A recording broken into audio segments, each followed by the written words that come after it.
Hi guys, I am বন্দনা মুখার্জি। তো ব্লগটা চালু করছি সকাল থেকে। আর রান্না বান্না পুরো আমার কমপ্লিট হয়ে গেছে। শুধুমাত্র একটা রান্নাই বাকি আছে, যেটা হচ্ছে আজকে স্পেশাল রান্না আমার কচুরলতি। তো অবশ্যই আজকে ফার্স্ট টাইম বানাবো। সিমরনের অনেক ইচ্ছে, বারবার অনেকবার খেয়েছি, বাট বানানো হয়নি। তো সেই বানাবো, তোমার সাথেও শেয়ার হবে। আর একটা হচ্ছে ডিমের অমলেট বানাবো। তো এগুলো বানিয়ে নিই, তারপর এদেরকে খেতে দেবো, কেননা টাইম হয়ে গেছে। সিমরনের বাবা বাথরুমে স্নান করছে, স্নান করে তারপর গোপালকে উঠিয়ে খেতে বসবে। আর আমি রান্না বান্না করে ব্রেকফাস্ট করে তারপর পুজো করব। তো অনেকটা সিমরনের বাবা ফার্স্ট টাইম মানে এক সকাল করে যায়, আর আমি আমারটা করব। আর সিমরন উঠলো, ব্রাশ করবে। তো চলো দেখতে থাকো।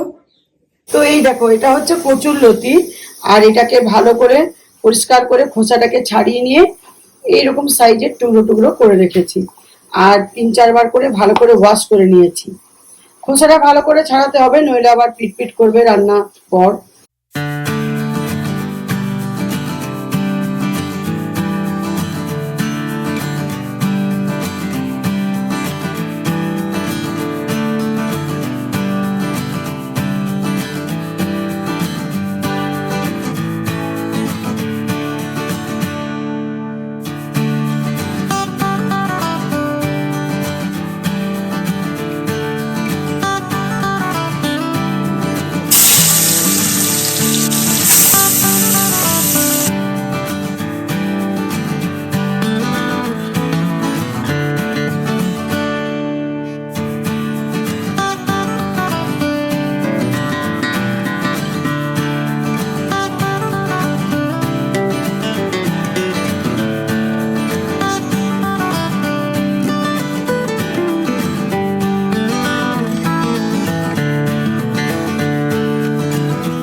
তো ডিমের অমলেটটা দেখো আমি বিনা পেঁয়াজে বানাচ্ছি, কেননা বিনা পেঁয়াজে বানালে দারুণ টেস্ট হয়।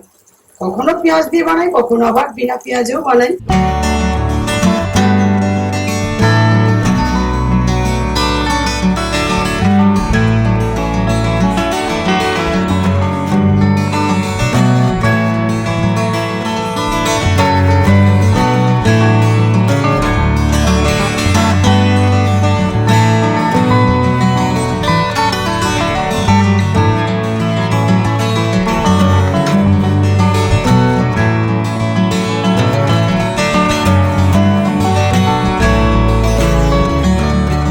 আজকে কি করেছো?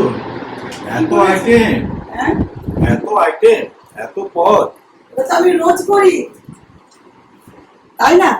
তোমরা তো জানো আমি তো রোজ করি। আমার আনন্দে মনটা ভরে যাচ্ছে, খেতে ভালো হচ্ছে।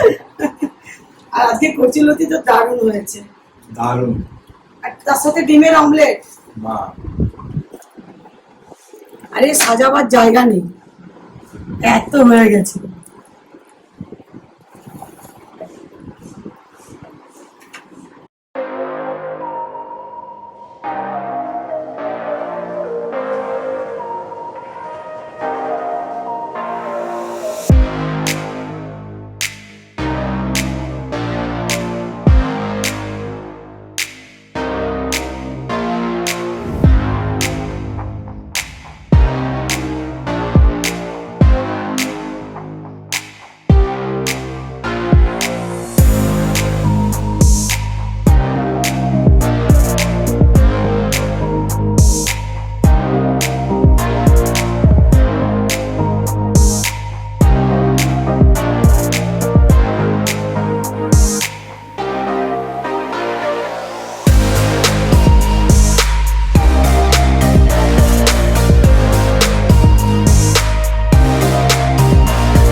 তো তোমাদের সামনে এলাম অনেকক্ষণ পর, অনেক ঘন্টা পর।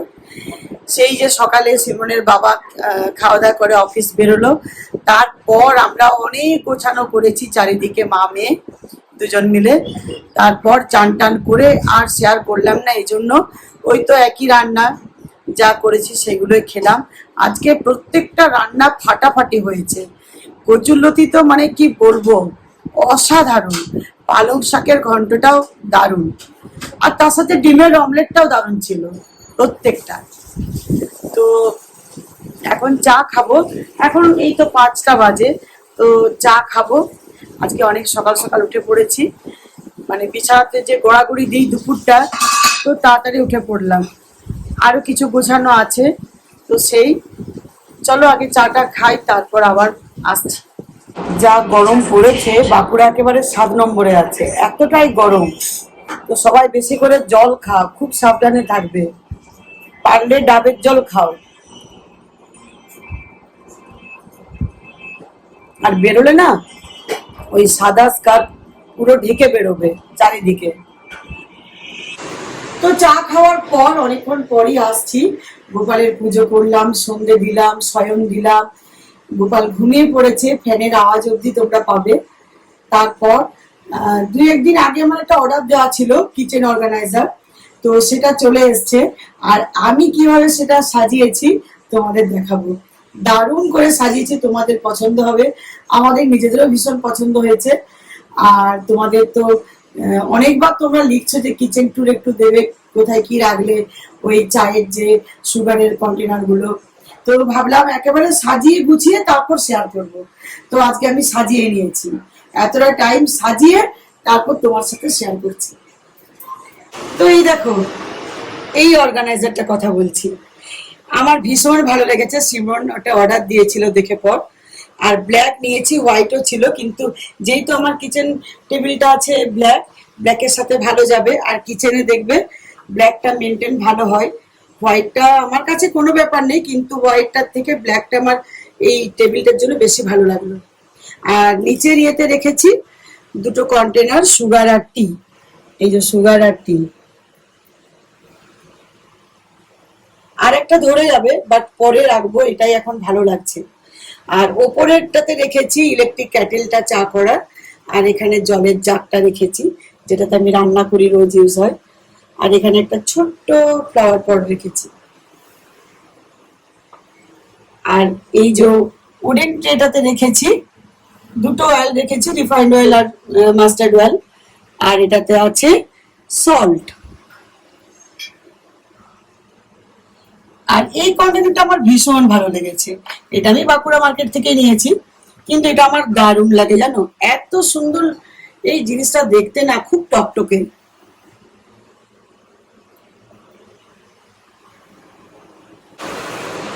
আর এই কর্নারে গ্লাসের ওপর যে গ্লাস কর্নার রয়েছে, সেখানে একটা ছোট্ট ফ্লাওয়ার পট।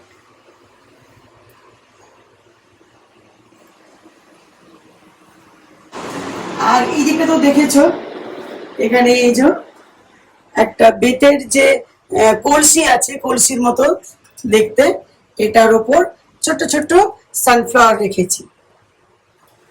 আর এখানেও একটা ওই ফ্লাওয়ার পট ছোট্ট। তো এই হচ্ছে আমার কিচেন ট্যুর। বেশ ভালো লাগে আমার, রোজ এটাই হয়, কি নতুন করে সাজাবো আর কি করলে ভালো লাগবে। রোজ আমার এটা মানে একটা মনের মধ্যে, স্বভাবের মধ্যে বসে গেছে যে আমাকে সাজাতে হবে, সব সময় যেন টিপটপ থাকে। আমি এতটুকু জল অব্দি এখানে পড়ে থাকলে চিৎকার করি, এত আমার পরিষ্কার ক্লিন ভালো লাগে। তো চলো আরেকটা জিনিস এসছে।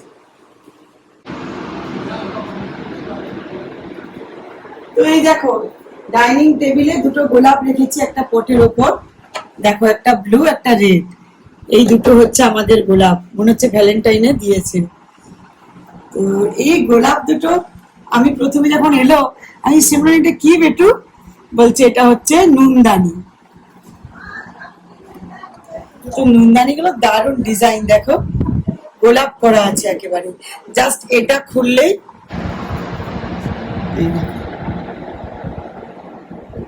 আর দেওয়ার সময় ঠিক এই যে উল্টো দিকে ঘুরিয়ে দিলাম, হয়ে গেল।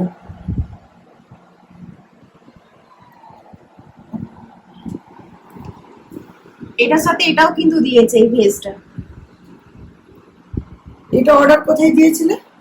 মেসোতে। আর এটা ওটাও মেসো।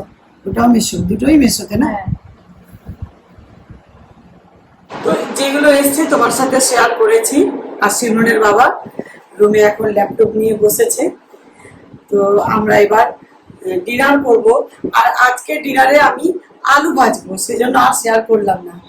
ডিনার তো করতেই হবে, রুটি করা আছে, মিষ্টি, আর তার সাথে আলু ভাজা। অনেকদিন খাওয়া হয়নি মোটা মোটা করে আলু ভাজা কাঁচা লঙ্কা দিয়ে।